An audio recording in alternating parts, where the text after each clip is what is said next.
Student, कैसे हो बेटा। तो देखिएगा बेटा, इससे पहले वाले वीडियो में हमने स्टेबिलिटी ऑफ एल्कीन के बारे में डिस्कस किया था। आज के इस वीडियो लेक्चर में हम एप्लीकेशन ऑफ हाइपर कॉन्जुगेशन में फिफ्थ हीट ऑफ हाइड्रोजिनेशन के बारे में डिस्कस करने वाले हैं, जिसको हम HOH भी बोलते हैं। क्या होता है हीट ऑफ हाइड्रोजिनेशन, पहले इसका कॉन्सेप्ट समझिएगा, फिर हम बात करते हैं इसकी डेफिनेशन की। तो देखिएगा, सबसे फर्स्ट मैंने RCH डबल बॉन्ड CH2, ये कोई भी आपका अनसेचुरेटेड सिस्टम लिया है, जहाँ पर आपका डबल बॉन्ड भी हो सकता है, ट्रिपल बॉन्ड भी हो सकता है, बट मैंने भी डबल बॉन्ड लिया है। इस पर मैं H2 अर्थात इस पर हाइड्रोजन जोड़ना चाहता हूँ इन प्रेजेंस ऑफ निकल, PD और PT, और इस प्रोसेस को बोलते हैं बेटा हाइड्रोजिनेशन, क्योंकि हाइड्रोजन का ऐड होना हाइड्रोजिनेशन कहलाता है, जहाँ पर आपका एक पाई बॉन्ड, 1 पाई बॉन्ड जो है वो 2 सिग्मा बॉन्ड से चेंज हो जाएंगे।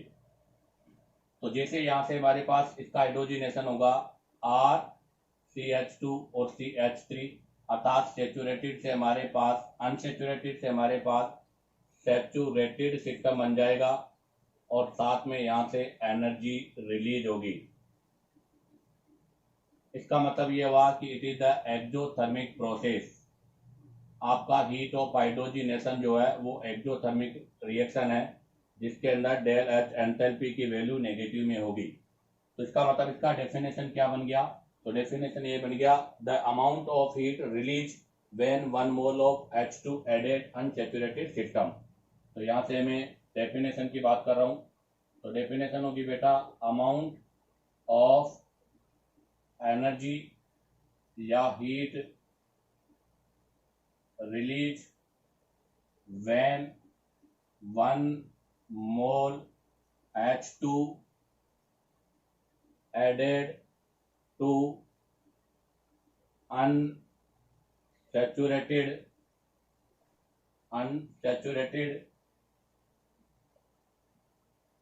सिस्टम। तो ध्यान दे क्या हो गया डेफिनेशन, अमाउंट ऑफ एनर्जी या heat release when 1 mole of H2 added to any unsaturated system is known as heat of hydrogenation। उसे ही हम हीट ऑफ हाइड्रोजिनेशन बोलते हैं। अब हीट ऑफ हाइड्रोजिनेशन को कैलकुलेट करने का कॉन्सेप्ट क्या है, तो उसके लिए मैं एग्जांपल से इसको एक्सप्लेन कर रहा हूँ। तो सबसे फर्स्ट मैंने लिया है CH3H, डबल बॉन्ड CH3 और H, अर्थात हमने लिया है ट्रांस 2 ब्यूटीन लिया है बेटा।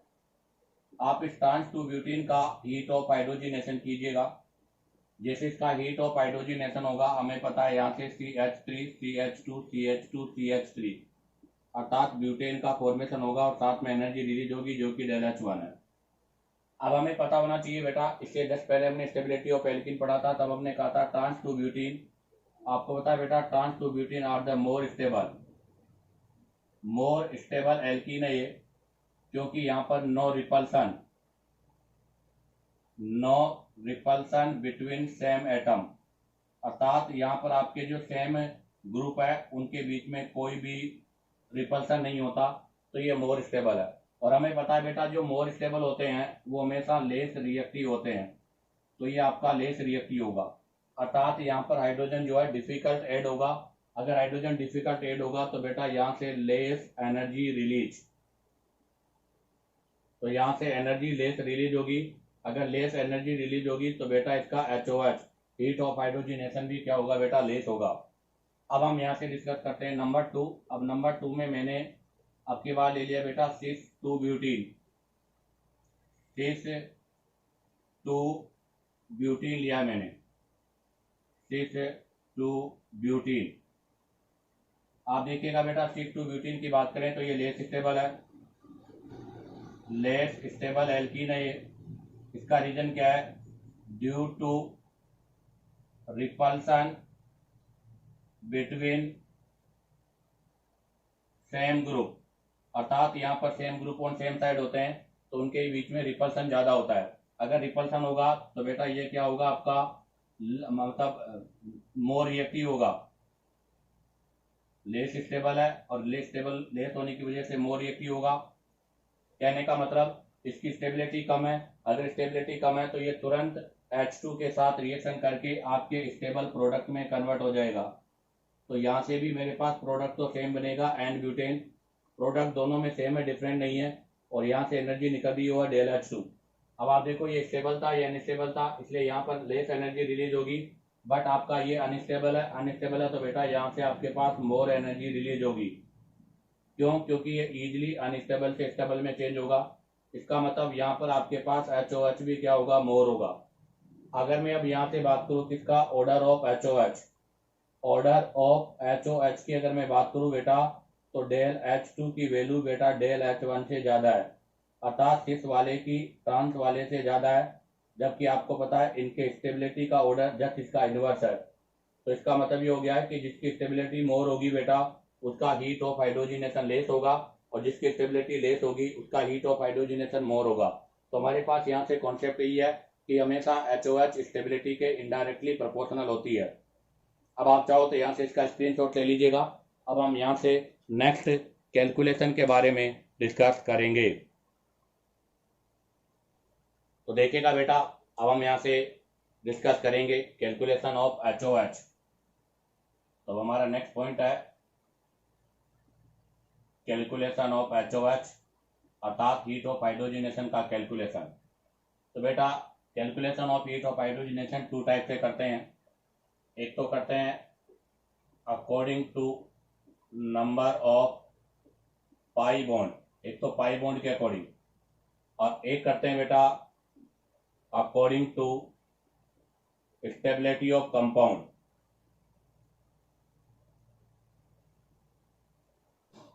तो एक तो according to number of pi bond और एक करते हैं according to stability of compound. According to number of pi bond की बात करें बेटा, तो HOH heat of hydrogenation is directly proportional to number of pi bond, अर्थात बेटा जितने ज्यादा पाई बॉन्ड होंगे हीट ऑफ हाइड्रोजिनेशन उतना ही ज्यादा होगा। बट ये जनरली आपके आइसोलेटेड सिस्टम पर अप्लाई होता है। और अगर बात करें अकॉर्डिंग टू स्टेबिलिटी की, तो ऐसी कंडीशन पर बेटा heat of hydrogenation indirectly proportional to stability of compound होता है। स्टेबिलिटी ऑफ कंपाउंड अर्थात कंपाउंड की स्टेबिलिटी के इनडायरेक्टली प्रोपोर्शनल है। ये रूल आपका कब कब लगेगा? ये रूल लगेगा एक तो आपके पास आइसोमेरिक एल्केन हो, एक तो आपके पास आइसोमेरिक एल्केन हो अर्थात सेम प्रोडक्ट ऑब्टेन हो, सेम प्रोडक्ट ऑब्टेन। एक तो वो जिसके अंदर प्रोडक्ट सेम ऑब्टेन होते हैं, या आइसोमेरिक एल्केन हो, या फिर हम कह सकते हैं बेटा number of pi bond same हो। तो ध्यान रखना ये रूल आपका तब अप्लाई करेंगे जब आइसोमेरिक एल्केन होगी, सेम प्रोडक्ट ऑब्टेन होगा, या number of pi bond same होंगे। जबकि ये वाला हम किसमें यूज करेंगे? आइसोलेटेड सिस्टम में, जब पाई बॉन्ड सेम नहीं होंगे। अगर इसके अंदर हम बात करें तो इसके अंदर हम ये भी कहेंगे कि HOH जो होता है वो इनडायरेक्टली प्रोपोर्शनल टू रेजोनेंस, अर्थात रेजोनेंस के इनडायरेक्टली प्रोपोर्शनल है। जितना ज्यादा रेजोनेंस होगा स्टेबिलिटी उतनी ज्यादा होगी, तो HOH उतना ही कम होगा। या हम ऐसे भी कह सकते हैं बेटा नंबर ऑफ अल्फा हाइड्रोजन, क्योंकि आपको पता है जितने ज्यादा अल्फा हाइड्रोजन होंगे स्टेबिलिटी उतनी ज्यादा होगी, तो HOH उतना ही कम होगा। तो ये calculation of heat of hydrogenation है। अब हम यहाँ पर डिटेल से स्टडी करेंगे। तो सबसे पहला मैं इसको नंबर 1 मानता हूँ, इसको नंबर 2। तो हम सबसे पहला डिस्कस करेंगे नंबर 1। नंबर 1 में देखिएगा बेटा according to number of pi bond के अकॉर्डिंग। तो अगर बात करें according to number of pi bond, तो अभी हमने कहा था क्या कि HOH is directly proportional to number of pi bond, हमेशा नंबर ऑफ पाई बॉन्ड के डायरेक्टली प्रोपोर्शनल है। तो आप देखिएगा इसके अंदर सबसे पहला एग्जांपल लिया मैंने, ये बताइएगा इन दोनों में से किसके हीट ऑफ हाइड्रोजिनेशन मोर होगा। तो बेटा यहाँ पर आपके पास 2 पाई बॉन्ड है, यहाँ पर आपके पास 1 पाई बॉन्ड है। तो बेटा 2 पाई बॉन्ड के लिए more heat of hydrogenation release होगा, यहाँ पर less heat of hydrogenation release होगा। तो यहाँ पर इसकी HOH इसके कंपेयर में मोर है। अब ले लीजिएगा सेकंड एग्जांपल। हालांकि सेकंड एग्जांपल थोड़ा डिफरेंट है, आप देखिएगा यहाँ मैंने लिया बेंजीन, यहाँ मैंने लिया है नेप्थलीन और यहाँ मैंने लिया है बेटा एंथ्रेसीन। हालांकि आपके आइसोलेटेड सिस्टम नहीं है, कॉन्जुगेटेड सिस्टम है और तीनों ही एरोमेटिक है। ये बेंजीन है, ये नेप्थलीन है और ये एंथ्रेसीन है।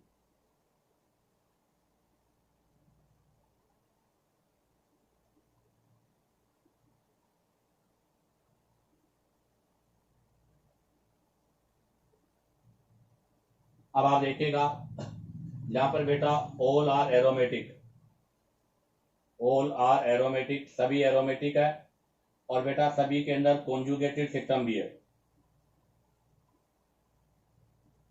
But number of pi bond different है। यहाँ पर आपके पास जो हीट ऑफ हाइड्रोजनेशन आएगी वो 3 पाई बॉन्ड की वजह से आएगी, यहाँ पर heat of hydrogenation 5 pi bond की वजह से आएगी और यहाँ पर 7 की आएगी, इसलिए यहाँ पर हीट ऑफ हाइड्रोजनेशन का ऑर्डर भी यही होगा। तो बेटा यहाँ पर भी यही रूल अप्लाई हो गया क्योंकि सभी कंपाउंड आपके सेम है, अर्थात यहाँ पर सभी कंपाउंड आपके एरोमेटिक हैं और सभी में पाई बॉन्ड का कॉन्जुगेशन हो रहा है। हाँ, ये रूल तब नहीं लगा सकते हम जब एक में कॉन्जुगेशन हो रहा हो और एक में कॉन्जुगेशन नहीं हो रहा हो। तो यहाँ पर सभी में कॉन्जुगेशन है, इसलिए यहाँ पर ये रूल आपका अप्लाई हो जाएगा। अब आ जाएगा यहाँ से हम डिस्कस करेंगे नेक्स्ट। तो देखिएगा नेक्स्ट एग्जाम्पल नंबर 3। बट अब एग्जाम्पल नंबर 3 में आप जरा देखिएगा, ये डिफरेंट एग्जाम्पल है, हालांकि इस रूल का फॉलो नहीं करेगा। आप देखिएगा बेटा यहाँ पर नंबर ऑफ पाई बॉन्ड 2 है, नंबर ऑफ पाई बॉन्ड दोनों में 2 है, अर्थात number of pi bond same है। अगर number of pi bond same है तो बेटा यहाँ पर हम किसको कंसिडर करेंगे, स्टेबिलिटी को। तो यहाँ पर हमारा जो कंसिडर फैक्टर है वो स्टेबिलिटी होगा। अब आप देखो ये आपका कॉन्जुगेटेड सिस्टम है बेटा, अगर ये आपका कॉन्जुगेटेड सिस्टम है तो बेटा मोर स्टेबल होगा, जबकि ये आपका आइसोलेटेड सिस्टम है, यहाँ पर कॉन्जुगेशन नहीं है, तो बेटा ये आपका लेस स्टेबल होगा। अगर ये लेस स्टेबल होगा तो इसका हीट ऑफ हाइड्रोजनेशन भी मोर होगा। तो ध्यान रखना यहाँ पर number of pi bond same है, इसलिए स्टेबिलिटी मैंने कंसिडर किया है। बाकी आप देखो यहाँ number of pi bond different था, तो नंबर ऑफ HOH बढ़ने के साथ साथ आपका हीट ऑफ हाइड्रोजनेशन भी बढ़ता है। अब आप यहाँ से इसका स्क्रीनशॉट लीजिएगा। अब हम यहाँ से नेक्स्ट एग्जाम्पल के बारे में डिस्कस करेंगे। तो देखिएगा बेटा अब हम यहाँ से डिस्कस करेंगे नेक्स्ट एग्जाम्पल नंबर 4। तो यहाँ से next example number 4, next example number 4 में मैंने एक पाई बॉन्ड अर्थात आपका एक साइक्लोहेक्सीन लिया है। यहाँ पर एक H2 चाहिए, हीट ऑफ हाइड्रोजनेशन होगा, इसके वाया यहाँ से साइक्लोहेक्सेन बनेगा और साइक्लोहेक्सेन के साथ साथ में यहाँ पर जो है आपका 29 किलो कैलोरी पर मोल हीट रिलीज होगी, अर्थात यहाँ पर HOH की वैल्यू होगी 29। अब हमने यहाँ से सेकंड जो लिया है बेटा वो लिया है 2 पाई बॉन्ड, अर्थात अब की बार हमने 2 पाई बॉन्ड ले लिया बी का मतलब हो गया साइक्लोहेक्साडाइन हो गया बेटा। यहाँ पर आपके 2 मोल चाहिए HOH, हीट ऑफ हाइड्रोजनेशन होगा आपके पास 1 पाई बॉन्ड पर 29 है, तो बताओ 2 पाई बॉन्ड पर कितना होगा, 29 को 2 से मल्टीप्लाई कर देंगे 58 किलो कैलोरी हो जाएगा, ये हीट ऑफ हाइड्रोजनेशन हो गया। अब हम लेते हैं यहाँ से सी एग्जाम्पल में भी मैं साइक्लोहेक्साडाइन ही लेता हूँ, बट सिस्टम चेंज कर देता हूँ बेटा। आप देखो यहाँ पर मैंने ये लिया है सी, इसको भी हम साइक्लोहेक्साडाइन ही बोलेंगे बेटा, बट डिफरेंस है कि ये आपका कॉन्जुगेटेड सिस्टम है जबकि ये वाला आपका आइसोलेटेड सिस्टम है। दोनों में पाई बॉन्ड सेम है, एक कॉन्जुगेटेड है एक आइसोलेटेड है। आपको पता है कॉन्जुगेटेड की स्टेबिलिटी आइसोलेटेड से मोर होती है, ये हमने इससे लास्ट वीडियो में डिस्कस भी किया था। यहाँ से आप इसका हीट ऑफ हाइड्रोजनेशन करोगे बेटा तो यहाँ से हमारे पास ये बनेगा साइक्लोहेक्सेन और यहाँ पर आपके पास 29 multiply by 2 equal to 58 kilo calorie, ये हमारी एक्सपेक्टेड वैल्यू है, अर्थात एक्सपेक्टेड HOH है, इतना हीट ऑफ हाइड्रोजनेशन होना चाहिए। बट यहाँ पर अगर मैं एक्चुअल की बात करूँ तो बेटा यहाँ पर actual heat of hydrogenation 55 kilo calorie होती है, अर्थात अगर इसकी रेजोनेंस एनर्जी की बात करूँ तो 58 माइनस 55 बराबर 3 किलो कैलोरी है। ये हमने रेजोनेंस एनर्जी में भी डिस्कस किया था। अब आता है नेक्स्ट डी में मैंने क्या करा, एक और पाई बॉन्ड इंक्रीज कर लिया, अब की बार मैंने बेटा यहाँ पर डी लिया है बेंजीन। डी मैंने क्या ले लिया, बेंजीन, जो कि एरोमेटिक हो गया और हाईली स्टेबल भी हो गया। यहाँ पर हीट ऑफ हाइड्रोजनेशन के लिए 3 हाइड्रोजन चाहिए, और अगर 3 हाइड्रोजन चाहिए मतलब 3 मोल ऑफ हाइड्रोजन चाहिए, तो यहाँ से हमारे पास 29 multiply by 3 equal to 87 kilo calorie. ये आपकी एक्सपेक्टेड हीट ऑफ हाइड्रोजनेशन है, इतना हीट ऑफ हाइड्रोजनेशन होना चाहिए। बट बेटा सिस्टम कॉन्जुगेशन है, तो देखो यहाँ कॉन्जुगेटेड था तो डिक्रीज हो रहा था, यहाँ भी कॉन्जुगेटेड है तो डिक्रीज होगा। बट अगर हम यहाँ पर बात करें एक्चुअल हीट ऑफ हाइड्रोजनेशन की, तो बेटा वो आपका 51 किलो कैलोरी होता है। अर्थात यहाँ पर रेजोनेंस एनर्जी की मैं बात करूँ तो बेटा यहाँ पर रेजोनेंस एनर्जी हो जाएगा 87 माइनस का 51 इक्वल टू 36। अब बात आती है यहाँ से इन 4 के बारे में। तो सबसे पहले तो मैं लिखूंगा ऑर्डर ऑफ स्टेबिलिटी। ध्यान दे, बहुत इंपॉर्टेंट क्वेश्चन है। ऑर्डर ऑफ स्टेबिलिटी की बात करें तो आपको पता है बेटा ऑर्डर ऑफ स्टेबिलिटी हमेशा रेजोनेंस एनर्जी के डायरेक्टली प्रोपोर्शनल होता है, ये हम पहले भी डिस्कस कर चुके हैं। तो यहाँ पर अगर ऑर्डर ऑफ स्टेबिलिटी की बात करें तो बेटा सबसे ज्यादा स्टेबल होगा डी, क्योंकि एरोमेटिक है। उसके बाद में होगा सी, क्योंकि सी के अंदर कॉन्जुगेटेड सिस्टम है। उसके बाद में होगा बेटा बी, क्योंकि आइसोलेटेड सिस्टम है। और सबसे लास्ट में होगा बेटा आपका कौन सा, ए, क्यों, ए के अंदर नंबर ऑफ एल्फा हाइड्रोजन 4 ही है। यहाँ पर नंबर ऑफ एल्फा हाइड्रोजन 4 है और यहाँ पर भी आपके नंबर ऑफ एल्फा हाइड्रोजन 4 है। अब ध्यान दें बेटा, यहाँ से अगर हम आगे स्टेबिलिटी का ऑर्डर था ये, तो ऑर्डर ऑफ स्टेबिलिटी। अब बात करेंगे किसका, order of HOH. Order of HOH, heat of hydrogenation. तो हमने कहा था बेटा order of heat of hydrogenation की बात करें तो नंबर ऑफ पाई बॉन्ड बनने के साथ साथ हीट ऑफ हाइड्रोजनेशन क्या होना चाहिए, इंक्रीज होना चाहिए। तो इसका मतलब सबसे ज्यादा हीट ऑफ हाइड्रोजनेशन डी का होना चाहिए। बट ऐसा नहीं होगा, क्योंकि यहाँ पर एरोमेटिसिटी की वजह से इसकी स्टेबिलिटी बढ़ रही है, तो यहाँ पर रेजोनेंस एनर्जी बढ़ेगा और एचओएच डिक्रीज होगा। तो देखिए, तो अगर मैं यहाँ से ऑर्डर ऑफ एचओएच की बात करूं तो बताइएगा बेटा सबसे ज्यादा एचओएच किसका होगा। तो सबसे ज्यादा एचओएच आपका बी वाले का होगा, अर्थात आइसोलेटेड वाले का होगा। उसके बाद में किसका होगा बेटा, सी वाले का, क्योंकि इसका 58 है, इसका 55 है। उसके बाद में किसका होगा बेटा, डी का, इसका 51 है। और सबसे लास्ट में किसका होगा बेटा, ए वाले का। तो आप ध्यान दो, बी और सी दोनों में 2 पाई बॉन्ड है, डी वाले में 3 पाई बॉन्ड है, ए वाले में 1 पाई बॉन्ड है। तो डी वाले का ज्यादा होना चाहिए, बट यहाँ पर बी और सी अर्थात 2 पाई बॉन्ड वाले का ज्यादा हो रहा है। उसका रीजन है क्योंकि यहाँ पर एरोमेटिसिटी है, और एरोमेटिसिटी की वजह से एचओएच डिक्रीज होगा और रेजोनेंस एनर्जी इंक्रीज होगा। तो यहाँ पर आपके हीट ऑफ हाइड्रोजनेशन का ऑर्डर ये होगा। बहुत इंपॉर्टेंट क्वेश्चन है बेटा ये। अब आता है next question number 5। Question number 5 के अंदर देखिएगा, मैंने एक एग्जांपल लिया है, ये एग्जांपल ले लिया। सेकंड में हमने ये ले लिया, और थर्ड में ये ले लिया। ये आपके पास ए हो गया, ये आपके पास बी हो गया, और ये आपके पास सी हो गया। ए के अंदर बेटा 1 पाई बॉन्ड है, बी में 2 पाई बॉन्ड है, और 3 के मतलब सी वाले में 3 पाई बॉन्ड है। अर्थात number of pi bond increase हो रहा है। अब आप बताओ बेटा, अगर number of pi bond increase हो रहा है तो यहाँ पर मैं इनकी बात करूं किसकी, ऑर्डर ऑफ एचओएच। तो बताओ क्या होगा इनका, order of HOH overall heat of hydrogenation की बात करें तो बेटा सी, बी और ए हो जाएगा, क्योंकि इसके पास 3 पाई है, इसके पास 2 पाई है, इसके पास 1 पाई है। हालांकि कॉन्जुगेशन है बी और सी के अंदर, बी और सी के अंदर कॉन्जुगेशन है तो कम तो होगा। तो ये चीज और मैं बता दूं कि बी और सी आपका कॉन्जुगेटेड है, और कॉन्जुगेटेड है तो यहाँ पर हीट ऑफ हाइड्रोजनेशन डिक्रीज तो होगा, बट इतना भी डिक्रीज नहीं होगा कि वो सिंगल बॉन्ड से लेस हो जाए। इसलिए हमारे पास यहाँ पर order of heat of hydrogenation का ऑर्डर होगा सी, बी, ए। अर्थात यहाँ 3 पाई बॉन्ड है, यहाँ 2 पाई है, यहाँ पर 1 पाई है। बट यहाँ से एक और इंपॉर्टेंट क्वेश्चन मैं बता रहा हूँ इसी के अंदर। अब हम चाहते हैं बेटा यहाँ से ऑर्डर ऑफ एच का ऑर्डर, बट अब की बार आ रहा है पर पाई बॉन्ड,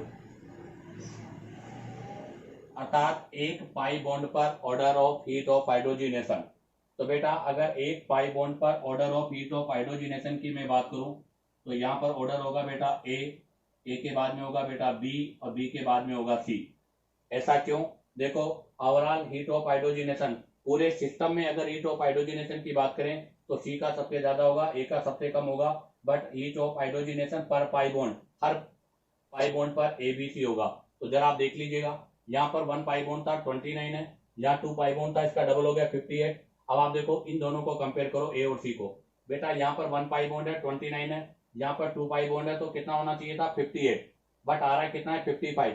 तो अगर मैं 55 में 2 का डिवाइड करूंगा तो 29 से लेस होगा, इसका मतलब हर पाई बॉन्ड पर यहाँ पर क्या हो गया, कम हो गया, इसलिए यहाँ पर ऑर्डर होगा ए बी सी। अब आप सुनो बेटा, इसका हीट ऑफ हाइड्रोजनेशन होता है 28.8, इसका होता है 28.8। तो यहाँ पर मैं अगर हीट ऑफ हाइड्रोजनेशन पर पाई बॉन्ड, ध्यान दे पर पाई बॉन्ड की अगर बात आ रही है तो फर्स्ट वाले में तो 88.8 किलो कैलोरी होगा, क्योंकि यहाँ पर कोई रेजोनेंस नहीं हो रहा, किलो कैलोरी होगा, अर्थात यहाँ पर कोई भी रेजोनेंस नहीं है और जैसा है उतना ही होगा।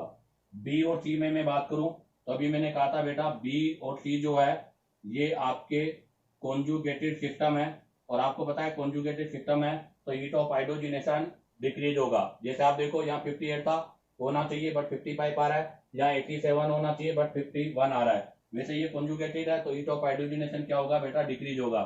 तो यहाँ पर बी में अगर बात करूं तो बी में आता है 54.6 डिवाइड बाई 2, अगर मैं यहाँ पर 2 का डिवाइड कर दूंगा तो ये हो जाएगा आपका 27.3, अर्थात एक पाई बॉन्ड का यहाँ 28.8 है, जबकि यहाँ पर एक पाई बॉन्ड का 27.3 आ रहा है। जबकि अगर सी वाले में मैं बात करूं तो बेटा सी का ओवरऑल है 80.4।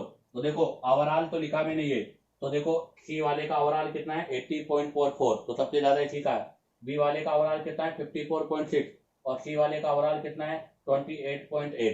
तो ओवरऑल तो सी का सबसे ज्यादा है, ए का सबसे कम है, बट पर पाई बॉन्ड की बात आ रही है तो पर पाई बॉन्ड कितना आ रहा है 28.8, यहाँ कितना आ रहा है 27.3। जबकि यहाँ पर अगर बात करेंगे तो 3 का डिवाइड होगा और 3 का डिवाइड करेंगे तो ये हो जाएगा बेटा 26.8। तो आप देखो पर पाई बॉन्ड यहाँ पर 28 है, यहाँ 27 है, यहाँ 26 है, इसलिए पर पाई बॉन्ड का ऑर्डर ए बी सी होगा। तो इसका मतलब यहाँ से एक इंपॉर्टेंट कंक्लूजन आ गया। क्या इंपॉर्टेंट कंक्लूजन है वो देखिएगा आप लोग, अगर हम पर pi bond heat of hydrogenation depends upon, ध्यान रखना बेटा पर pi bond heat of hydrogenation जो होती है depends on unstability of compound, अर्थात कंपाउंड की जो है अनस्टेबिलिटी पे डिपेंड करती है। अर्थात HOH अगर आप पर पाई बॉन्ड अगर डिसाइड करना चाहते हो तो ऐसी कंडीशन पर 1 अपॉन स्टेबिलिटी होगा, अर्थात जिसका स्टेबिलिटी मोर होगा उसका पर pi bond heat of hydrogenation less होगा, और जिसकी स्टेबिलिटी लेस होगी उसका हीट ऑफ हाइड्रोजनेशन पर पाई बॉन्ड क्या होगा बेटा, मोर होगा। तो अगर मैं यहाँ पर इनमें स्टेबिलिटी की बात करूं तो स्टेबिलिटी ए की सबसे कम होगी और सी की सबसे ज्यादा होगी, इसलिए यहाँ पर अगर पर पाई बॉन्ड के अकॉर्डिंग बात करें तो ये ऑर्डर आपका क्या हो जाएगा, चेंज हो जाएगा। इसी के साथ आपका ये फर्स्ट कंडीशन अर्थात नंबर ऑफ पाई बॉन्ड वाला कॉन्सेप्ट कंप्लीट होता है। अब आप चाहो तो यहाँ से इसका स्क्रीनशॉट ले लीजिएगा। अब हम यहाँ से सेकंड पॉइंट के बारे में डिस्कस करेंगे। तो देखिएगा बेटा, अब हम यहाँ से डिस्कस करेंगे आपका पॉइंट नंबर 2। पॉइंट नंबर 2 के अंदर था, फर्स्ट था आपका according to number of pi bond और सेकंड था आपका अकॉर्डिंग टू स्टेबिलिटी। तो अब हम डिसाइड करेंगे अकॉर्डिंग टू स्टेबिलिटी, अर्थात स्टेबिलिटी के हिसाब से कब, when number of pi bond same, अगर पाई बॉन्ड सेम हो तो ऐसी कंडीशन पर बेटा हम अकॉर्डिंग टू स्टेबिलिटी के हिसाब से HOH का ऑर्डर डिसाइड करते हैं। तो देखिएगा अगर हम बात करें HOH heat of hydrogenation is directly proportional to reactivity of alkene, अर्थात आपकी जो एल्कीन है उसकी रिएक्टिविटी के डायरेक्टली प्रोपोर्शनल है, और indirectly proportional to stability of alkene, और आपकी जो एल्कीन है उसकी स्टेबिलिटी के इनडायरेक्टली प्रोपोर्शनल है। या मैं ऐसे भी कह सकता हूँ बेटा indirectly proportional to 1 upon number of alpha hydrogen, अर्थात अल्फा हाइड्रोजन के इनडायरेक्टली प्रोपोर्शनल है। पहले मैं यहाँ से एक इंपॉर्टेंट क्वेश्चन कराता हूँ जो IIT में 2 टाइम आ चुका है। तो ये क्वेश्चन है जो कि IIT में आ चुका है।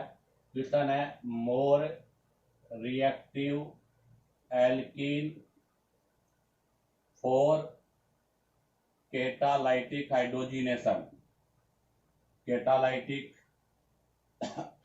हाइड्रोजिनेशन। आपको बताना है कि इनमें से कौन सा एल्कीन ऐसा है जो कैटालाइटिक हाइड्रोजिनेशन के लिए मोर रिएक्टिव है।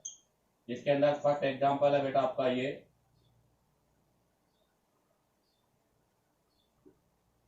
ये आपका ए ऑप्शन है। यहां से बी ऑप्शन की मैं बात करूं तो बेटा ये बी ऑप्शन है।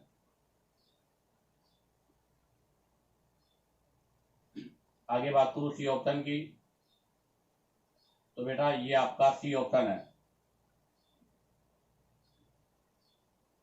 आगे बात करें डी ऑप्शन की तो बेटा ये आपका डी ऑप्शन है।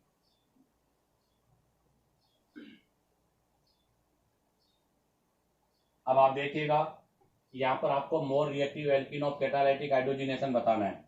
इसके अंदर एक और पॉइंट है where R equal to methyl, जहां पर आर मिथाइल है। तो बेटा यहाँ भी मिथाइल, यहाँ भी मिथाइल, यहाँ भी मिथाइल, यहाँ भी मिथाइल, तो यहाँ पर टोटल 12 अल्फा हाइड्रोजन होंगे। यहाँ बेटा 9 अल्फा हाइड्रोजन होंगे। यहाँ पे 3 और 3 6 अल्फा हाइड्रोजन होंगे और बेटा यहाँ पर भी 6 होंगे। बट आप देखो यहाँ पर दोनों मिथाइल सेम साइड है, इसलिए ये 6 फॉर्म होगा और ये ट्रांसफॉर्म होगा। और हमने इसके लास्ट वीडियो में स्टेबिलिटी ऑफ एल्कीन के बारे में डिस्कस कर लिया। तो यहाँ सबसे पहले मैं स्टेबिलिटी की बात कर रहा हूँ।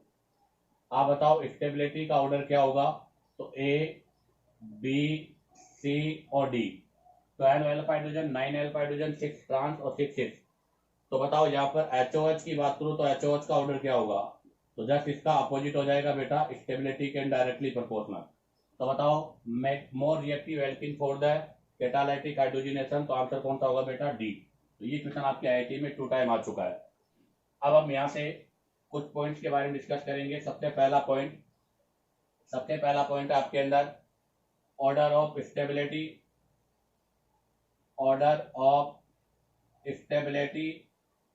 इन डाइन सिस्टम, अर्थात डाइन के अंदर स्टेबिलिटी का ऑर्डर।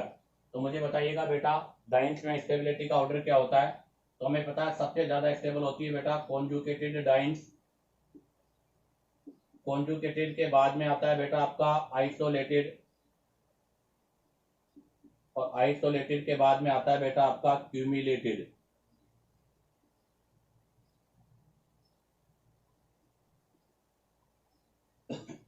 ऐसा क्यों? क्योंकि बेटा कॉन्जुगेटेड में ड्यू टू रेजोनेंस की वजह से हाईली स्टेबल है, और आइसोलेटेड और क्यूमुलेटेड को हम नंबर ऑफ अल्फा हाइड्रोजन से डिसाइड करते हैं। तो अगर order of stability in diene किया है तो बताओ मुझे बेटा HOH का ऑर्डर क्या होगा, हीट ऑफ हाइड्रोजिनेशन। तो जस्ट इसका अपोजिट हो जाएगा, कॉन्जुगेटेड से ज्यादा हो जाएगा आइसोलेटेड का, और बेटा आइसोलेटेड से ज्यादा हो जाएगा किसका, क्यूमुलेटेड का। अर्थात क्यूमुलेटेड का HOH सबसे ज्यादा होगा, जबकि कॉन्जुगेटेड का HOH जो है बेटा वो सबसे लेस होगा। अब हम यहाँ से एक और क्वेश्चन के बारे में डिस्कस करेंगे इससे रिलेटेड, क्वेश्चन नंबर 1। तो क्वेश्चन नंबर आपके पास ये है कि in the given alkenes which have maximum HOH, आपको कुछ एल्कीन्स गिवन है, आपको बताना है कि इनमें से किसके पास मैक्सिमम HOH है, अर्थात हीट ऑफ हाइड्रोजिनेशन होगा।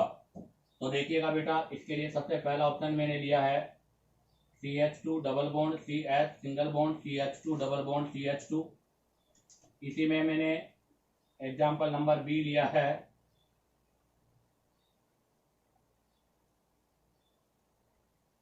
ये, और एग्जाम्पल नंबर सी लिया है बेटा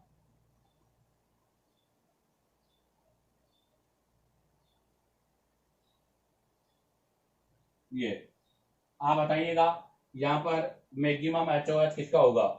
तो देखिएगा फर्स्ट ऑप्शन में पाई सिग्मा पाई, अर्थात फर्स्ट ऑप्शन आपका कॉन्जुगेटेड डाइन्स है बेटा। सेकंड में देखो पाई सिग्मा सिग्मा और टर्मिनल एंड पर है, आपका सेकंड ऑप्शन बेटा आइसोलेटेड का है। थर्ड में आपका डबल बॉन्ड कंटिन्यू है, तो बेटा थर्ड आपका क्यूमुलेटेड है।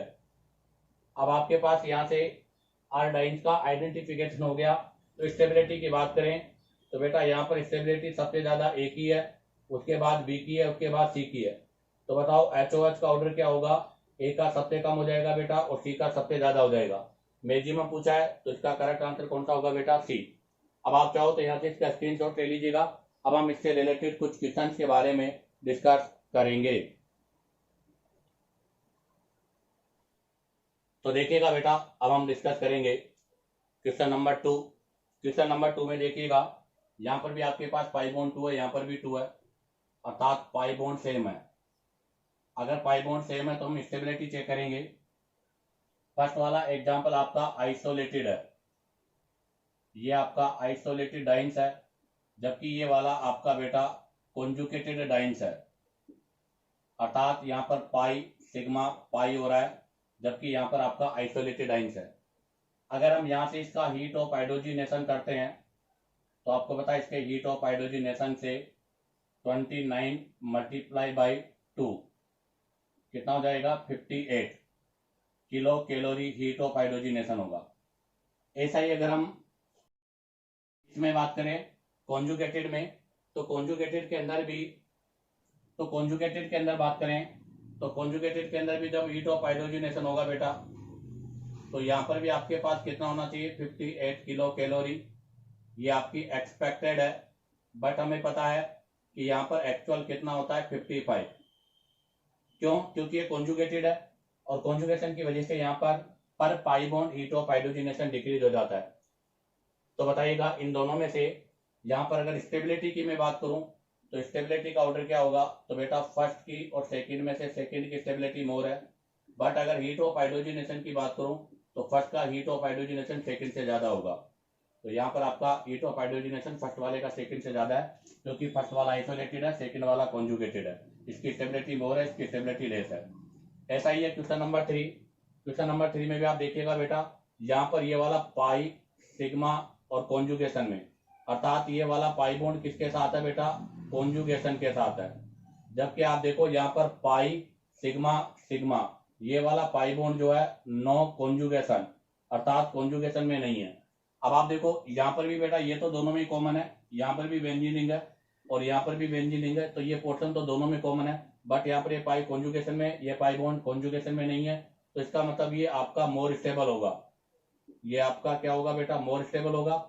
और ये आपका लेस स्टेबल होगा। अगर ये लेस स्टेबल होगा तो बताओ हीट ऑफ हाइड्रोजिनेशन सेकंड का किससे ज्यादा होगा? फर्स्ट से ज्यादा होगा। तो यहां से हमारे पास एक कंक्लूजन आता है बेटा, इंपॉर्टेंट कंक्लूजन है।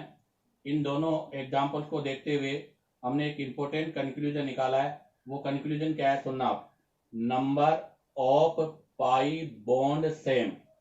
अगर मान लीजिएगा number of pi bond same है, ध्यान दे, अगर बेटा number of pi bond same है तो ऐसी कंडीशन पर नंबर ऑफ आर एस अर्थात रेजोनेटिंग स्ट्रक्चर बढ़ेगी। आपको पता है बेटा रेजोनेटिंग स्ट्रक्चर बढ़ेगी तो स्टेबिलिटी बढ़ेगी, और स्टेबिलिटी बढ़ेगी तो बेटा हीट ऑफ हाइड्रोजिनेशन क्या होगा? डिक्रीज होगा।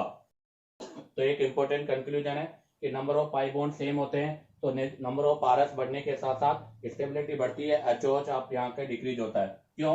क्योंकि आप देखो यहाँ पर तो कोई भी रेजोनेटिंग स्ट्रक्चर नहीं है, नो रेजो। बट आप देखो यहाँ पर आपके पास कितनी होगी बेटा? 2 रेजोनेटिंग स्ट्रक्चर होगी, और 2 रेजोनेटिंग स्ट्रक्चर होने की वजह से स्टेबिलिटी बढ़ रही है, तो एचओएच की वैल्यू क्या होगी? कम होगी। ऐसा ही यहाँ पर होगा। अब आ जाएगा next question number 4। Question number 4 में आप देखिएगा, क्वेश्चन नंबर 4 की बात करें तो बेटा आप देखिएगा ये कौन सा सिस्टम है? ये आपके आइसोलेटेड सिस्टम है। ये कौन सा सिस्टम है बेटा? ये आपके कॉन्जुगेटेड सिस्टम है। और बेटा ये कौन सा सिस्टम है? ये आपके आइसोलेटेड सिस्टम है। तो अगर हम यहाँ पर स्टेबिलिटी की बात करें बेटा, तो आपका सेकंड वाले की स्टेबिलिटी फर्स्ट और थर्ड के कंपेयर में मोर है। अब फर्स्ट और थर्ड में कंपेयर करने के लिए नंबर ऑफ अल्फा हाइड्रोजन, यहाँ पर हम कंपेयर करेंगे नंबर ऑफ अल्फा हाइड्रोजन से, जबकि ये आपके कॉन्जुगेटेड सिस्टम है। अगर स्टेबिलिटी का ऑर्डर आपको पता चल गया तो बेटा एचओएच इसका इनडायरेक्टली हो जाएगा। तो आप जरा देखो, ये तो कॉन्जुगेटेड है, यहाँ नंबर ऑफ अल्फा हाइड्रोजन कितना होगा? तो यहाँ पर 1 है और यहाँ पर 2 है, अर्थात यहाँ पर आपके पास 3 अल्फा हाइड्रोजन है। जबकि अगर हम यहाँ बात करें तो बेटा 2, 2, 4 और 3, यहाँ पर आपके पास 7 अल्फा हाइड्रोजन है, तो इसका मतलब स्टेबिलिटी सेकंड के बाद में थर्ड और थर्ड के बाद में फर्स्ट होगा। तो हीट ऑफ हाइड्रोजनेशन सबसे लीड सेकंड का होगा और सबसे मोर किसका होगा बेटा, फर्स्ट का होगा। अब आ जाएगा क्वेश्चन नंबर 5। क्वेश्चन नंबर 5 में आप देखिएगा पहला वाला जो सिस्टम है वो आपका आइसोलेटेड सिस्टम है, सेकंड वाला सिस्टम आपका कॉन्जुगेटेड है, और बेटा कॉन्जुगेटेड के साथ साथ एरोमेटिक है, और इसके अंदर मोर कॉन्जुगेशन है। जबकि आपके पास थर्ड वाला है वो भी कॉन्जुगेटेड है बेटा, बट ये एरोमेटिक नहीं है, और बेटा यहाँ पर कॉन्जुगेशन है बट लेस कॉन्जुगेशन है। तो इसका मतलब स्टेबिलिटी की अगर बात करें तो बेटा यहाँ पर स्टेबिलिटी सेकंड की और थर्ड की ज्यादा होगी, उसके बाद में फर्स्ट की होगी। अब सेकंड और थर्ड में से स्टेबिलिटी सेकंड की ज्यादा है क्योंकि एरोमेटिक है, थर्ड में लेस कॉन्जुगेशन है, फर्स्ट की सबसे कम है। तो हीट ऑफ हाइड्रोजनेशन फर्स्ट का सबसे ज्यादा होगा बेटा और सेकंड का सबसे कम होगा। इसी के साथ आपका ये फर्स्ट पॉइंट क्लियर होता है। अब आप चाहो तो यहाँ से इसका स्क्रीनशॉट ले लीजिएगा। अब हम यहाँ पर इससे रिलेटेड सेकंड पॉइंट के बारे में डिस्कस करेंगे। तो देखिएगा अब हम डिस्कस करेंगे यहाँ से आपका पॉइंट नंबर 2। पॉइंट नंबर 2 आपका एल्कीन के लिए कि stability of alkene is directly proportional to number of alpha hydrogen, जबकि HOH indirectly proportional to number of alpha hydrogen. तब हम यहाँ पर नंबर ऑफ अल्फा हाइड्रोजन वाला कॉन्सेप्ट अप्लाई करेंगे। आप देखिएगा इसके अंदर सबसे फर्स्ट एग्जांपल आपके पास देखो, सभी में पाई बॉन्ड एक ही है अर्थात सभी एल्कीन है। तो हम यहाँ पर number of alpha hydrogen check करेंगे। तो पहले में आप देखो नंबर ऑफ अल्फा हाइड्रोजन 3 3 2 2। बेटा फर्स्ट एग्जांपल में 10 अल्फा हाइड्रोजन है। सेकंड एग्जांपल में देखो बेटा 3 यहाँ पर है और आपके पास 2 यहाँ पर है और 1 यहाँ पर है। तो बताओ कितना हो जाएगा, 6 पाई बॉन्ड हो जाएंगे। नेक्स्ट वाले एग्जांपल में देखो बेटा आपके पास 1 यहाँ पर है और 2 यहाँ पर है, 3 अल्फा हाइड्रोजन होंगे। और नेक्स्ट वाले में बेटा 2 यहाँ पर है, 2 यहाँ पर है, 4 अल्फा हाइड्रोजन होंगे। पहला ऑर्डर स्टेबिलिटी का और second order heat of hydrogenation का, क्योंकि हीट ऑफ हाइड्रोजनेशन स्टेबिलिटी के इनडायरेक्टली प्रोपोर्शनल है। तो बताओ सबसे पहले स्टेबिलिटी किसकी होगी, ए की, ए के बाद में बी की, बी के बाद में डी की और डी के बाद में सी की। ए में 10 अल्फा हाइड्रोजन है, बी में 6 अल्फा हाइड्रोजन है, डी में 4 है और इसमें 3 है। तो हीट ऑफ हाइड्रोजनेशन सबसे कम ए का होगा और सबसे ज्यादा बेटा सी का होगा। नेक्स्ट क्वेश्चन नंबर 2, इसमें सभी में एक ही पाई बॉन्ड है, यहाँ भी हम अल्फा हाइड्रोजन चेक करेंगे। आप देखिएगा पहले में अल्फा हाइड्रोजन केवल यहाँ पर है, तो बेटा यहाँ पर केवल 1 अल्फा हाइड्रोजन है। सेकेंड वाले में देखो बेटा 2 यहाँ पर है और 2 यहाँ पर है, 4 अल्फा हाइड्रोजन है। नेक्स्ट वाले में देखो बेटा 3 3 2 2, बेटा 10 अल्फा हाइड्रोजन है। नेक्स्ट एग्जांपल में देखो 3 2 2, 7 अल्फा हाइड्रोजन है। तो बताओ स्टेबिलिटी का ऑर्डर क्या होगा। तो बेटा सबसे ज्यादा स्टेबिलिटी होगी सी की, उसके बाद में होगी डी की, डी के बाद में होगी बेटा बी की और बी के बाद में ए की, क्योंकि यहाँ पर 10, यहाँ पर 7, यहाँ पर 4 और यहाँ पर 1 अल्फा हाइड्रोजन है। तो बताओ इनका HOH क्या होगा। तो इसका इनडायरेक्टली प्रोपोर्शनल है, तो ए की सबसे ज्यादा, फिर बी की, फिर डी की और सबसे कम किसकी होगी बेटा, सी। अब आ जाएगा next question number 3। Question number 3 के अंदर भी देखो बेटा सभी में एक ही पाई बॉन्ड है, तो यहाँ भी हम अल्फा हाइड्रोजन चेक करेंगे। सबसे पहले में अल्फा हाइड्रोजन देखो बेटा 3 3 2 2, बेटा फर्स्ट के अंदर अल्फा हाइड्रोजन है 10। सेकंड में चेक करो बेटा यहाँ पर है 2, यहाँ पर 1 है, 3 अल्फा हाइड्रोजन है। नेक्स्ट वाले में चेक करो बेटा यहाँ पर 3 है, यहाँ पर 1 है, यहाँ पर 2 है, 6 अल्फा हाइड्रोजन है। तो बताओ स्टेबिलिटी सबसे ज्यादा किसका होगा, पी का, फिर किसका होगा बेटा आर का और उसके बाद में किसका होगा बेटा क्यू का। तो हीट ऑफ हाइड्रोजनेसिस का इनडायरेक्टली प्रोपोर्शनल है, तो सबसे ज्यादा क्यू का हो जाएगा और सबसे कम पी का हो जाएगा। अब आ जाएगा नेक्स्ट क्वेश्चन नंबर 4। बेटा क्वेश्चन नंबर 4 में साइक्लोप्रोपीन है, और स्टेबिलिटी ऑफ एल्कीन में जब हमने साइक्लोप्रोपीन के बारे में डिस्कस किया था तब आपको एक कॉन्सेप्ट बताया था कि हमेशा एक्सो की स्टेबिलिटी एंडो वाले से ज्यादा होती है। तो आप देखो फर्स्ट के अंदर डबल बॉन्ड एक्सो है और आपके इन दोनों के अंदर डबल बॉन्ड एंडो है। तो ये तो क्लियर हो गया कि पी की स्टेबिलिटी क्यू और आर से ज्यादा है, और क्यू और आर में डिसाइड होगा अल्फा हाइड्रोजन से। यहाँ पर अल्फा हाइड्रोजन केवल एक है बेटा, 1 अल्फा हाइड्रोजन है, जबकि आप यहाँ देखो 3 यहाँ पर है, 2 यहाँ पर है, 5 अल्फा हाइड्रोजन है। तो यहाँ पर स्टेबिलिटी का ऑर्डर आ रहा है बेटा पी, P के बाद में R और R के बाद में Q। अगर स्टेबिलिटी का ऑर्डर ये है तो हीट ऑफ हाइड्रोजनेशन इसका इनडायरेक्टली प्रोपोर्शनल होगा। सबसे ज्यादा किसका होगा बेटा? Q का। Q के बाद में किसका होगा बेटा? R का। और R के बाद में किसका होगा बेटा? P का। इसी के साथ आपके क्वेश्चन कंप्लीट होते हैं। अब आप चाहो तो यहाँ से इसका स्क्रीनशॉट ले लीजिएगा।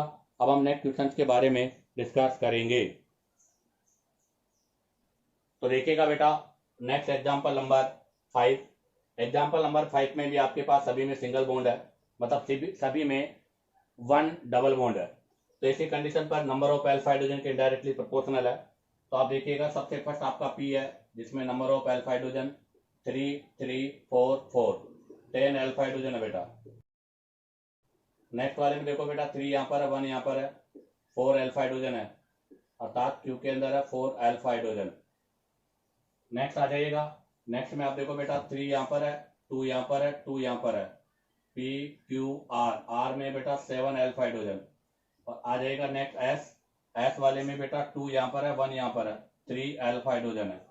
तो बताओ स्टेबिलिटी का ऑर्डर क्या होगा? तो स्टेबिलिटी सबसे ज्यादा P की, P के बाद में R की, R के बाद में Q की और Q के बाद में S की। तो बताओ हीट ऑफ हाइड्रोजनेशन क्या होगा? इसका इनडायरेक्टली प्रोपोर्शनल होगा, अर्थात S का हीट ऑफ हाइड्रोजनेशन सबसे ज्यादा होगा। Next question number 6, isomers of N hexene and arrange according to HOH।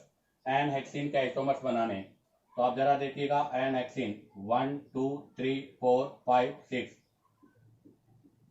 1 2 3 4 5 6, 1 2 3 4 5 6। सबसे पहला बनेगा बेटा 1 पर 1 हेक्सीन,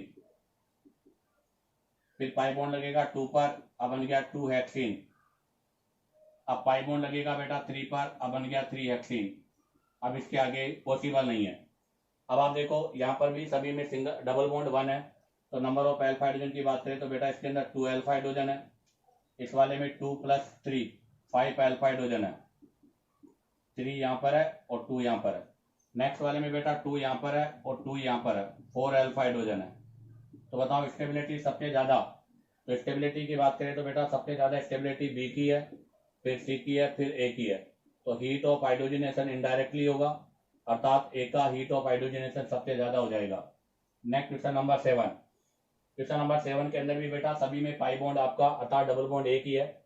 तो हम यहाँ पर भी नंबर ऑफ अल्फा हाइड्रोजन, तो फर्स्ट में आप देखो 2 अल्फा हाइड्रोजन है A के अंदर, B आपका साइक्लोब्यूटेन है 4 अल्फा हाइड्रोजन है, C में भी 4 अल्फा हाइड्रोजन है और बेटा D में भी 4 अल्फा हाइड्रोजन है, अर्थात B C D सब में 4 4 है, A वाले में 2 है। तो इसका मतलब ये हो गया कि अगर स्टेबिलिटी की बात करूं तो A सबसे लीस्ट स्टेबल हो गया। बाकी आप देखिएगा, वैसे भी अगर हम यहाँ कॉन्सेप्ट की बात करें तो लेफ्ट टू राइट जाने पर number of carbon increase in ring, बेटा number of carbon increase in ring, अगर रिंग में कार्बन बढ़ेगा तो ऐसी कंडीशन पर बेटा एंगल स्ट्रेन क्या होगा? डिक्रीज होगा, अर्थात यहाँ पर एंगल स्ट्रेन कम हो रहा है। अगर एंगल स्ट्रेन कम होगा तो ऐसी कंडीशन पर बेटा स्टेबिलिटी बढ़ेगा। तो इसका मतलब A से ज्यादा स्टेबल है B, B से ज्यादा C और C से ज्यादा D। तो ऐसी कंडीशन पर हीट ऑफ हाइड्रोजनेशन इसका उल्टा हो जाएगा, अर्थात A का हीट ऑफ हाइड्रोजनेशन सबसे ज्यादा होगा और D का सबसे कम होगा। क्योंकि ध्यान रखना बेटा, साइक्लो जो प्रोपीन होती है ये हाईली अनस्टेबल है, ये आपका हाईली अनस्टेबल है। ऐसा क्यों? क्योंकि इसमें बेटा मैक्सिमम एंगल स्ट्रेन है, अर्थात इसमें सबसे ज्यादा एंगल स्ट्रेन होता है और सबसे ज्यादा स्ट्रेन होने की वजह से इसकी स्टेबिलिटी सबसे कम है, तो इसका हीट ऑफ हाइड्रोजनेशन भी सबसे ज्यादा होगा। अब आप चाहो तो यहाँ से इसका स्क्रीनशॉट ले लीजिएगा। अब हम यहाँ से पॉइंट नंबर 3 के बारे में डिस्कस करेंगे। तो देखिएगा बेटा, अब हम आगे डिस्कस करेंगे पॉइंट नंबर 3। पॉइंट नंबर 3 आपका आता है एरोमेटिक कंपाउंड। अगर आपके पास कोई एरोमेटिक कंपाउंड हो तो उसके अंदर हीट ऑफ हाइड्रोजनेशन, तो रूल तो वही रहेगा, नंबर ऑफ अल्फा हाइड्रोजन के इनडायरेक्टली प्रोपोर्शनल। जैसे एग्जांपल के लिए ले लूं मैं टोलून, आगे ले लिया इथाइल बेंजीन, नेक्स्ट ले लिया आइसोप्रोपाइल बेंजीन क्यूमीन, और नेक्स्ट ले लिया टर्सरी ब्यूटाइल बेंजीन। तो यहाँ पर HOH अल्फा हाइड्रोजन पे डिपेंड करेगा, 3 अल्फा हाइड्रोजन है, यहाँ पर 2 अल्फा हाइड्रोजन है, यहाँ 1 अल्फा हाइड्रोजन है, यहाँ 0 अल्फा हाइड्रोजन है। तो बेटा HOH के ऑर्डर की बात करूं मैं, हीट ऑफ हाइड्रोजिनेशन, तो हीट ऑफ हाइड्रोजिनेशन का ऑर्डर ये होगा। ऐसा ही एक और एग्जांपल ले रहा हूं इससे रिलेटेड एक और एग्जांपल है बेटा, आप देखिएगा। ये लिया है मैंने टोलुइन। नेक्स्ट एग्जांपल में देखो, ये ले लिया मैंने 1,3, और नेक्स्ट एग्जांपल में मेसिटिलिन 1,3,5। बताइएगा अब HOH का ऑर्डर क्या होगा। तो अभी भी बेटा HOH अल्फा हाइड्रोजन पे डिपेंड करेगा। तो आप देखो फर्स्ट के अंदर अल्फा हाइड्रोजन कितने हैं, 3, सेकंड में कितने बेटा 6, थर्ड में कितने बेटा 9। तो हीट ऑफ हाइड्रोजनेशन का ऑर्डर ये होगा, अर्थात नंबर ऑफ अल्फा हाइड्रोजन जिसमें लेस होंगे उसकी स्टेबिलिटी कम होगी, तो उसका हीट ऑफ हाइड्रोजनेशन भी मोर होगा। अब आ जाएगा नंबर 4। नंबर 4 के अंदर बात करें तो हम डाइन्स के अंदर बात करेंगे, और वो डाइन्स जिनके अंदर GI पॉसिबल है, अर्थात डबल बॉन्ड पर GI हो रही हो। तो हम बात करेंगे किसके अंदर, order of diene which show GI, अर्थात डबल बॉन्ड वाली डाइन्स जिनके अंदर GI हो रही हो। तो ऐसी कंडीशन पर बेटा अगर हम इनके स्टेबिलिटी की बात करें, तो ऐसी कंडीशन पर स्टेबिलिटी उसकी ज्यादा होती है जिसमें दोनों डबल बॉन्ड पे ट्रांस हो। उसके बाद में उसकी होती है जिसमें एक पे ट्रांस और एक पे सिस हो, और सबसे लास्ट में उसकी होती है जिस पर दोनों पर सिस हो। अगर स्टेबिलिटी का ऑर्डर ये होगा तो बेटा आपको पता है हीट ऑफ हाइड्रोजिनेशन HOH का ऑर्डर इसका इनडायरेक्टली प्रोपोर्शनल है, इनवर्स हो जाएगा, अर्थात जिसमें दोनों कार्बन पर सिस फॉर्म है उसकी स्टेबिलिटी मोर होगी कंपेयर टू ट्रांस की। चलो यहाँ से भी एक एग्जाम्पल ले रहा हूं मैं, जरा देखिएगा एग्जाम्पल आप।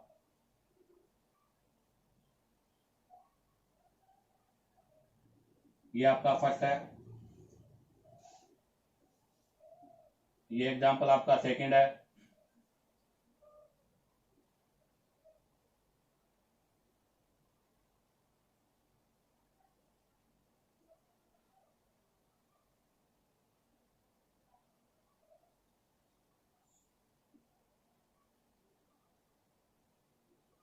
ये आपका थर्ड है।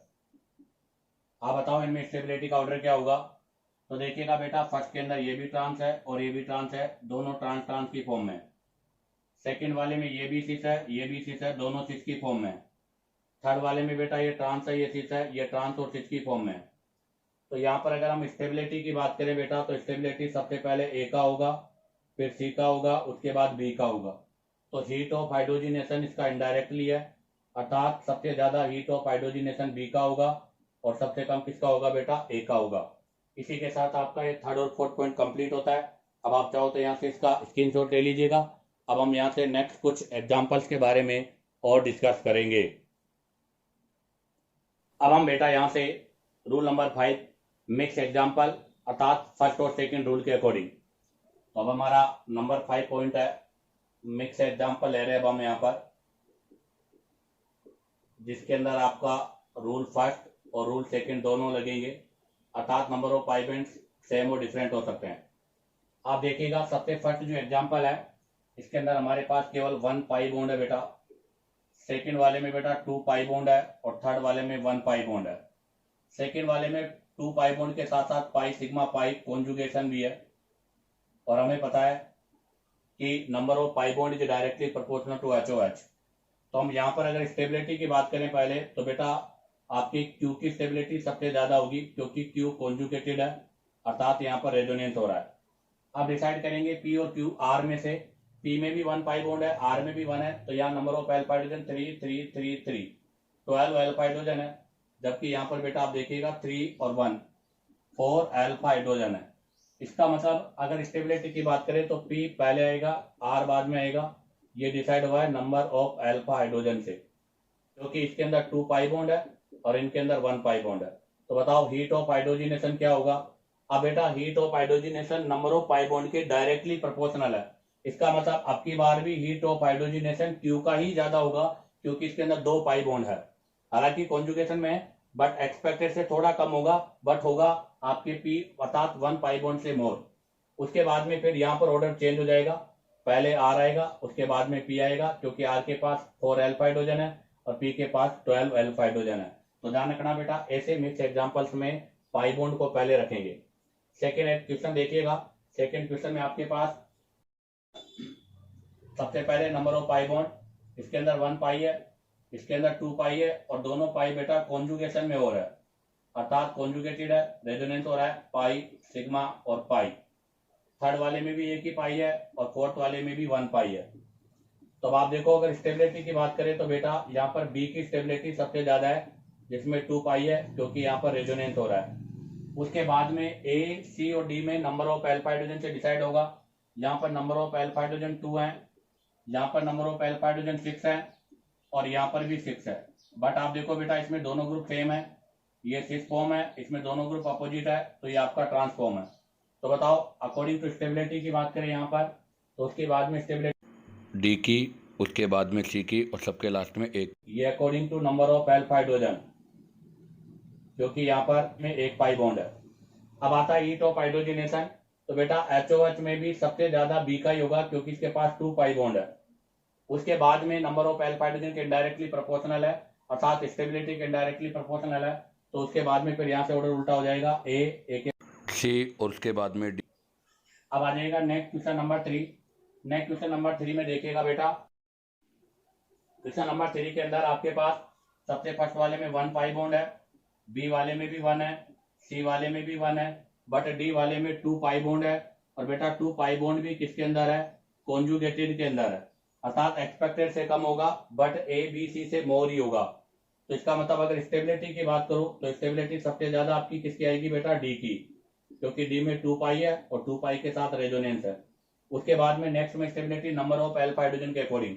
आप देखिएगा इसमें एल्फा हाइड्रोजन कितने होंगे? 3 यहाँ पर है, 2 यहाँ पर है, 1 यहाँ पर है। पहले वाले में 6 एल्फा हाइड्रोजन है, इस वाले में गिनो बेटा 10 एल्फा हाइड्रोजन होंगे, 3 3 2 और 2। नेक्स्ट वाले में गिनो बेटा 2 और 2, 4 एल्फा हाइड्रोजन होंगे। तो इसका मतलब आपके ए बी सी में स्टेबिलिटी की बात करें तो पहले बी होगा, बी के बाद में आपका सी होगा और सी के बाद में ए होगा। ये डिसाइड हुआ बेटा नंबर ऑफ एल्फा हाइड्रोजन के अकॉर्डिंग, क्योंकि इन सभी में 1 पाई बॉन्ड है। अगर हीट ऑफ हाइड्रोजनेशन की बात करें तो भी बेटा डी का ही सबसे ज्यादा होगा, क्योंकि इसमें 2 पाई बॉन्ड है। उसके बाद में यहाँ पर एल्फा हाइड्रोजन के इनडायरेक्टली प्रोपोर्शनल होगा, फिर ए, फिर सी और उसके बाद में बी। इसी के साथ आपका ये रूल नंबर 5 भी कंप्लीट होता है। अब आप चाहो तो यहाँ से इसका स्क्रीनशॉट ले लीजिएगा। अब हम यहाँ से कुछ और एग्जांपल्स के बारे में डिस्कस करेंगे।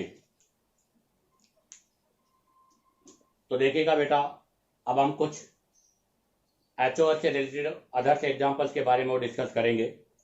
फर्स्ट एग्जांपल आपके पास गिवन है, सभी में 2 डबल बॉन्ड है। आपको बताना है HOH का ऑर्डर क्या होगा। तो आप देखिएगा बेटा, फर्स्ट वाला और सेकंड वाला आपके ये दोनों ही आइसोलेटेड सिस्टम है, जबकि COD की बात करूं तो COD आपके कॉन्जुगेटेड सिस्टम है। इसका मतलब ये हो गया कि अगर HOH की मैं बात करूं तो HOH A और B का जो है वो ज्यादा होगा COD से, क्योंकि इनकी स्टेबिलिटी मोर होती है, इनकी स्टेबिलिटी लेस होती है। अब यहाँ से डिसाइड होगा नंबर ऑफ एल्फा हाइड्रोजन से। तो यहाँ देखिएगा नंबर ऑफ एल्फा हाइड्रोजन कितने हैं, तो यहाँ पर 2 है और यहाँ पर 1 है, अर्थात इसमें 3 एल्फा हाइड्रोजन है। यहाँ पर देखो बेटा 3 यहाँ पर है, 2 यहाँ पर है, 2 यहाँ पर है, तो 3 2 2 यहाँ पर बेटा 7 एल्फा हाइड्रोजन है। ए और बी में से बी के अंदर 7 है, ए में 3 है, अर्थात ये लीस्ट स्टेबल है, तो इसका हीट ऑफ हाइड्रोजनेशन ज्यादा होगा, तो ए इज ग्रेटर देन बी। अब सी और डी में डिसाइड करेंगे, यहाँ पर दोनों में कॉन्जुगेशन है, यहाँ भी number of alpha hydrogen check करेंगे। तो आप देखो यहाँ पर नंबर ऑफ एल्फा हाइड्रोजन की बात करूँ तो 3 2 और 2 7 एल्फा हाइड्रोजन है। यहाँ पर अगर बात करें बेटा तो 3 यहाँ पर है और आपके 2 यहाँ पर है, 3 2 5 एल्फा हाइड्रोजन है। सॉरी, यहाँ भी 3 नहीं, यहाँ पर 1 है, तो 2 यहाँ पर है, 1 यहाँ पर है, 3 एल्फा हाइड्रोजन है। तो बताओ इनमें से इसके अंदर एल्फा हाइड्रोजन मोर है, तो इसकी स्टेबिलिटी मोर है, तो इसका HOH लेस होगा, तो फिर C और D। तो यहाँ पर हीट ऑफ हाइड्रोजनेशन का ऑर्डर होगा A B C और D। Next question number 2। Question number 2 में देखो आप, सभी में एक ही डबल बॉन्ड है, तो यहाँ भी नंबर ऑफ एल्फा हाइड्रोजन के हिसाब से डिसाइड करेंगे। आप देखिएगा सबसे पहला यहाँ पर है, तो इसमें नंबर ऑफ एल्फा हाइड्रोजन 3 यहाँ पर है, 2 यहाँ पर है। सबसे पहले वाले में 5 एल्फा हाइड्रोजन है और 5 एल्फा हाइड्रोजन के साथ बेटा 6 फॉर्म है। सेकेंड वाले में देखो बेटा 2 यहाँ पर है, 2 यहाँ पर है, 4 एल्फा हाइड्रोजन है। आर वाले में देखो बेटा यहाँ पर केवल 2 ही एल्फा हाइड्रोजन है। एस वाले में देखो बेटा, यहाँ पर अगर मैं बात करूं तो 3 यहाँ पर है, 2 यहाँ पर है, 5 अल्फा हाइड्रोजन है, और 5 अल्फा हाइड्रोजन के साथ में बेटा दोनों ग्रुप अपोजिट है, ट्रांस है। और नेक्स्ट वाले में देखो बेटा, 3 यहाँ पर है, 2 यहाँ पर है, 2 यहाँ पर है, 2 यहाँ पर है, 2 2 2 और 3, तो यहाँ पर हो जाएंगे 2 2 2 6 और 3 2 2 4 3 6 9 अल्फा हाइड्रोजन है। तो बताओ हीट ऑफ हाइड्रोजनेशन क्या होगा? तो बेटा हीट ऑफ हाइड्रोजनेशन उसका सबसे ज्यादा होता है जिसके पास लीस्ट या मिनिमम नंबर ऑफ कार्बन होते हैं, sorry minimum number of alpha hydrogen होते हैं। तो सबसे ज्यादा HOH होगा बेटा आर का। तो HOH सबसे ज्यादा किसका है बेटा? आर का, क्योंकि इसके पास 2 अल्फा हाइड्रोजन है। उसके बाद में किसका होगा बेटा? क्यू का, क्योंकि इसके पास 4 अल्फा हाइड्रोजन है। इसके बाद में पी और एस दोनों पर पाई 5 है, बट यहाँ पर सिस है, यहाँ पर ट्रांस है। इसकी स्टेबिलिटी मोर है, इसकी स्टेबिलिटी लेस है। अगर इसकी स्टेबिलिटी लेस है तो इसका HOH मोर होगा। तो बेटा पहले पी आएगा, उसके बाद में आपका एस आएगा, क्योंकि दोनों पर 5 है, बट ये सिस है और ये ट्रांस है। सिस ट्रांस में से सिस की स्टेबिलिटी लीस्ट होती है, ट्रांस की स्टेबिलिटी मोर होती है। और सबके लास्ट में कौन सा आएगा बेटा? टी, क्योंकि इसके पास 9 अल्फा हाइड्रोजन है। अब आ जाएगा next question number 3, which of the following alkene has more value of HOH from. आपको बताना है कि इनमें से किसके अंदर इसके कंपेयर में HOH की वैल्यू मोर है। तो आप जरा देखो बेटा, यहाँ पर पाई बॉन्ड एक तो 1 है, और नंबर ऑफ अल्फा हाइड्रोजन की बात करूं तो 3 3 2 2 अर्थात 10 अल्फा हाइड्रोजन है। तो अब आप देखो बेटा HOH किसका ज्यादा होगा? एक तो उसका HOH ज्यादा होगा जिसके अंदर 2 पाई बॉन्ड होंगे, क्योंकि 2 पाई बॉन्ड वाले का heat of hydrogenation 1 pi bond वाले से मोर होता है। और दूसरा HOH किसका ज्यादा होगा बेटा? यहाँ पर 10 अल्फा हाइड्रोजन है, तो उसका ज्यादा होगा जिसके पास लेस देन 10 अल्फा हाइड्रोजन है, क्योंकि जिसके पास 10 अल्फा हाइड्रोजन से लेस होंगे उसका भी HOH मोर होगा जिसके पास पाई बॉन्ड 1 है। अर्थात 1 पाई बॉन्ड वाले के साथ में आपको number of alpha hydrogen less than 10 check करना है, और अगर नंबर ऑफ पाई बॉन्ड 2 है तो वो ऑलरेडी इससे ज्यादा होगा। तो आप देखिएगा फर्स्ट एग्जाम्पल में 1 पाई बॉन्ड है, तो यहाँ नंबर ऑफ अल्फा हाइड्रोजन की बात करूं तो 2 यहाँ पर है, 1 यहाँ पर है, 3 पाई बॉन्ड है बेटा। सेकंड वाले में देखो बेटा 2 पाई बॉन्ड है, तो 2 वाला तो ऐसे ही ऑलरेडी मोर होगा। आप देखो बेटा सी वाले में 1 है, बट अल्फा हाइड्रोजन यहाँ पर 2 है, 2 है यहाँ पर 4 अल्फा हाइड्रोजन है। और बेटा डी वाला भी आपका क्या है? 2 पाई बॉन्ड और कॉन्जुगेशन है। तो इसका मतलब ये हुआ कि सी और डी जो है, अर्थात मैं यहाँ से बात करूं तो सी और डी ये दोनों भी इससे ज्यादा होंगे, क्योंकि इन दोनों में 2 पाई बॉन्ड है। और बेटा ए और आपका सी, सॉरी बी और डी ज्यादा होंगे, क्योंकि इसमें 2 पाई बॉन्ड है। और बेटा ए और सी भी होगा, क्योंकि ए और सी के अंदर नंबर ऑफ अल्फा हाइड्रोजन जो है वो 10 से लेस है। अब आपको पता है अगर 10 से लेस है तो इसका HOH भी क्या होगा? मोर होगा। तो इसका आंसर होगा बेटा ऑल, सभी की वैल्यू जो HOH की है इसके कंपेयर में मोर होगी। अब आ जाएगा नेक्स्ट क्वेश्चन नंबर 4।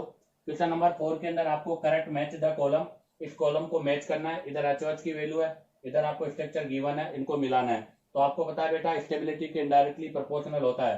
सबसे पहला जो एग्जांपल दे रखा है वो दे रखा है 1 पेंटीन, अर्थात 1 पेंटीन का मतलब हो गया सी सी सी सी सी, ये हो गया बेटा 1 पेंटीन ए ऑप्शन। और 1 पेंटीन का मतलब हो गया यहाँ पर आपके पास केवल 2 अल्फा हाइड्रोजन हो गए। अब आ जाएगा बेटा सेकेंड एग्जाम्पल बी में कह रहा है वो ई फॉर्म में 4,4 डाई मिथाइल 2 पेंटीन होना चाहिए, 2 पेंटीन, ये हो गया 2 पेंटीन। और वो भी किसके अंदर? 4,4 पे डाई मिथाइल, 4,4 पे डाई मिथाइल। तो 1 2 3 4, यहां पर भी मिथाइल और यहां पर भी मिथाइल, ये 4,4 मिथाइल हो गया। अब बताओ इसके अंदर नंबर ऑफ अल्फा हाइड्रोजन कितने होंगे? तो बेटा यहाँ पर नंबर ऑफ अल्फा हाइड्रोजन केवल आपके पास 3 होंगे। उसके बाद में आ जाएगा सी के अंदर आप देखिएगा यही है, आपकी बार जेड फॉर्म है, यही स्ट्रक्चर है, बट आपकी जेड फॉर्म है। तो यहाँ पर भी आपके पास 3 अल्फा हाइड्रोजन होंगे, बट दोनों में डिफरेंस क्या है? तो बेटा डिफरेंस ये है कि यहाँ पर इसने एंटी बोला है और यहाँ पर इसने जेड बोला है। तो इसका मतलब ये वाली फॉर्म आपका ट्रांस है और ये वाला फॉर्म आपका सिस है। दोनों में 3 अल्फा हाइड्रोजन है, बट वहां पर ट्रांस फॉर्म है, यहाँ पर सिस फॉर्म है। अब आ जाओ डी वाले के अंदर। डी वाले में कह रहा है वो Z2,2,5,5 टेट्रा मिथाइल 3 हेक्सीन। तो 1 2 3 4 5 6 और 3 हेक्सीन ये हो गया। इसमें 2 2 5 5 इन पर आपको जेड फॉर्म में लगाना है। तो यहाँ पर भी 2 2 पे लगा दो, 2 1 2 3 4 5 और यहाँ पर भी लगा दो। आप देखो यहाँ पर नंबर ऑफ अल्फा हाइड्रोजन क्या हो गया बेटा, 0 अल्फा हाइड्रोजन हो गया। और नेक्स्ट स्ट्रक्चर आपका ई के अंदर क्या कह रहा है, मैं ई वाला स्ट्रक्चर आपका यहाँ ड्रॉ कर देता हूं।